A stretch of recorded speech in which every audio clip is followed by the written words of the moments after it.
పెద్దపల్లి జిల్లా రామగుండం ఎల్కలపల్లి సమీపంలోని యాష్పాండ్ వద్ద నిరసన చేసేందుకు బయలుదేరిన బీఆర్ఎస్ నాయకులు కౌశిక హరి పార్టీ శ్రేణులను పోలీసులను అదుపులోకి తీసుకున్నారు. గోదార్ఖని సింగరేణి స్టేడియంలో ఉన్న నాయకులను పోలీసులు బలవంతంగా అదుపులోకి తీసుకుని మంచిర్యాల జిల్లా జైపూర్ పోలీస్ స్టేషన్కు తరలించారు.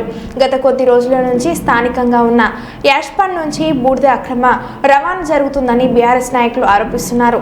ఈ క్రమంలోనే ఈరోజు గులాబీ పార్టీ శ్రేణులు పెద్ద ఎత్తున యాష్పాండ్ వద్ద నిరసన చేసేందుకు బయలుదేరారు.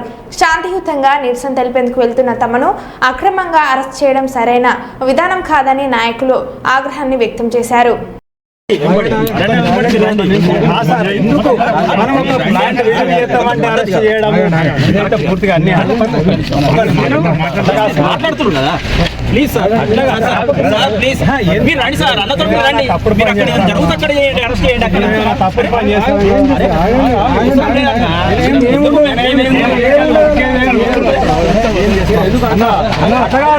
ఒకటి మాట్లాడదామని బూర్దికి ఎమ్మెల్యే బాగా నేను నీతి మంత్రం అని చెప్తాడు. ఆ ప్లాంట్ కాడికి పోతే అరెస్ట్ చేయడం ఎందుకు?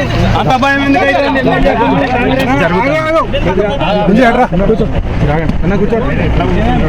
అరే ఎమ్మెల్యే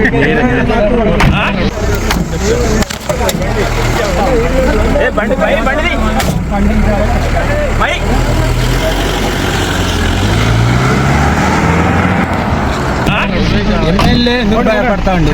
బూర్ది మీద అవినీతి ఎందుకు ఉన్నది? అవినీతిని చూస్తామని పోతే అడ్డుకున్నాడు ఏంది, అరెస్ట్ చేయింది. ఇది పూర్తిగా అన్యాయం అని చెప్తా ఉన్నాం. దీన్ని ప్రజాస్వామ్యవాదులందరూ ఖండించాలని చెప్తారు.